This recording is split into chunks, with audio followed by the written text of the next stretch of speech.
नमस्कार दोस्तों, मैं Lalita Agarwal PSSM blessings audio team Kolkata से बोल रही हूँ। पिछले ऑडियो में हमने जाना कि टॉरकोम जी एक बार फिर रोम जाते हैं और वहाँ के बारे में बताते हैं।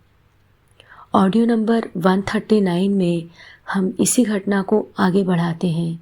वह बताते हैं, हमने उस स्थान को भी देखा जहाँ रथ दौड़ते थे। इसे सर्कस मैक्सिमस कहा जाता है। हमने सीजर का महल और पैलेटेन हिल भी देखा, जहाँ सिर्फ एक समय सिर्फ पुरुष ही रहा करते थे। उसके बाद उन लोगों ने सेबियन औरतों को कैप्चर कर लिया और फिर वहाँ से एक नई जेनरेशन आती है। हरक्यूलिस टेम्पल का प्रवेश द्वार बहुत प्रभावशाली था। यद्यपि यह आर्किटेक्चरल स्टाइल में चर्च में परिवर्तित कर दिया गया था, लेकिन अभी भी आप शानदार स्तंभ और सजावट देख सकते हैं। उस समय क्रिश्चियनिटी की जय जयकार हो रही थी और हर कोई पुराने मंदिरों को विध्वंस करने और क्राइस्ट के नाम पर नई इमारतों को बनाने में व्यस्त था। आपको ऐसा हर कहीं देखने को मिलेगा और इन सब से मैं बहुत दुखी महसूस करता हूँ, क्योंकि मैं महसूस करता हूँ कि कला के इन मास्टर पीसेस को एकदम वैसे ही रखा जाना चाहिए जैसे ये बनाए गए थे। हरक्यूलिस टेम्पल के दीवार पर स्टोन की एक इमेज बनी हुई है, जिसे सत्य का मुंह कहा जाता है। अगर कोई झूठ बोलता है, उसे अपना हाथ इस इमेज के मुंह में डालना चाहिए, उसका हाथ काट दिया जाएगा। सेंटा मैरिया कॉस्मेडियन एक दूसरी सुंदर इमारत है। हमने वर्जिन्स के रहने का स्थान भी देखा, जिसे वेस्टल वर्जिन का टेम्पल कहा जाता है। टाइबर नदी के ऊपर एक बड़ा किला है। यह 138 एडी में मोसेई एड्रेनियस द्वारा बनाया गया था।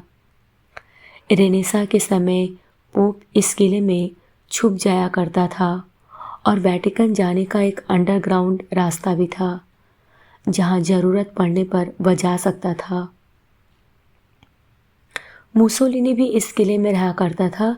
उसके बाद हमने बेर्निनी द्वारा बनाया गया Vatican, Saint Peter's and Michelangelo द्वारा बनाया गया डोम भी देखा। यह एक आश्चर्यजनक इमारत है। मुझे लगता है क्राइस्ट इस चर्च में आते हैं। इसकी एक सार्वभौमिक सुंदरता और आकर्षण है।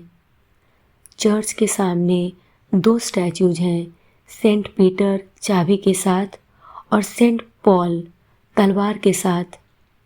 शाम के 6 बजे वहाँ एक सर्विस थी, इसलिए हम अंदर गए और हजारों लोग वहाँ पोप का इंतज़ार कर रहे थे।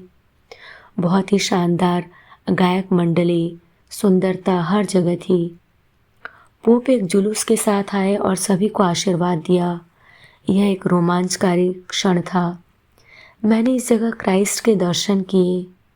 7 बजे एक अमेरिकन महिला ने हमें अपने घर पर फेयरवेल पार्टी दी। उसके हस्बैंड टेलीविज़न पर काम करने वाले व्यक्ति हैं।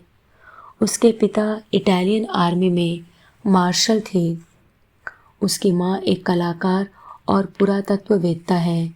कुछ छात्रों ने रोरिक पेंटिंग्स की स्लाइड्स भी दिखाईं। उनमें से कुछ मेरी देखी हुई नहीं थी। उसने बाद में मुझे अपनी सारी स्लाइड्स दे दी, ताकि मैं उन्हें अपनी वाली में ऐड कर सकूं और उसे भी वो स्लाइड्स दे सकूं जो उसके पास नहीं है। 2 आर्मेनियन लड़कियों ने मिडिल ईस्टर्न डांस किए। हम रात को 11:30 बजे निकले। मैं 12:30 बजे सोने गया, ताकि दूसरे दिन एथेंस जाने के लिए अर्ली फ्लाइट लेने के लिए रिफ़्रेश हो सकूं और फिर कायरो की। वेंसडे अक्टूबर 28। अब हम हवा में हैं। सुबह के 11 बजे हैं। प्लेन बहुत शांत है। बहुत सारे ग्रीक और अरब लोग हैं। उनकी बातों को सुनना मुझे घर जैसा एहसास करवाता है। हमने ग्रीस के पास एक बहुत सुंदर द्वीप देखा। एथेंस बहुत सुंदर लगता है। दुर्भाग्यवश हम प्लेन से बाहर नहीं जा सकते थे। अब हम कायरो जाने के रास्ते पर हैं। रोम से एथेंस 1 घंटा 27 मिनट का रास्ता है। फिर एथेंस से कायरो 1.5 घंटा। फ़्लाइट बहुत सुखद है, सर्विस बहुत अच्छी, मेरे पास आराम करने की और चलने की जगह भी है। कायरो पहुंचने से पहले उन्होंने मेरा नाम पुकारा। लाउडस्पीकर से आवाज़ आई, टॉरकॉम, प्लीज़ अपने आप को आइडेंटिफाई करिए। मैं परिचारिका के पास गया और उसने कहा, कोई आपसे मिलना चाहता है। ये एक इजिप्शियन व्यक्ति था जो एथेंस से आया था। वह लॉस एंजलिस से मेरे एक दोस्त पियरी कैलस्ट का कज़िन था। उसे एथेंस से मेरे ट्रैवल के बारे में सूचना दी गई थी। उसने कायरो के अपने ट्रिप को इस तरह अरेंज किया कि हम एयरप्लेन पर मिल लें, इसलिए कायरो में मुझे बेस्ट गाइड मिल गया। सज्जन व्यक्ति का नाम मुनीर है। एक दूसरे व्यक्ति सूफ़ी, जिसने हमें चारों तरफ घुमाया, हमसे गेट पर मिला और हम उसके घर गए। रात 10 बजे तक रेस्ट करने के पश्चात हम मुनीर की पत्नी की बहन के घर गए, जो पियरी कैलस्ट की बहन है। हमने रात के 11 बजे डिनर किया। उन्होंने मुझे एक शानदार कमरा दिया, जहाँ से वह सड़क दिखती थी, जहाँ से लाखों गाड़ियाँ गुजरती थी और हर 3 मिनट पर एक स्ट्रीट कार। मैंने सोने की कोशिश की, जो प्राय असंभव था। आज के लिए इतना ही। अगले ऑडियो में हम इसी घटना को आगे बढ़ाते हैं या फिर एक नई घटना की चर्चा करेंगे। तब तक के लिए धन्यवाद दोस्तों। आप सभी का बहुत बहुत आभार। आपका दिन शुभ हो।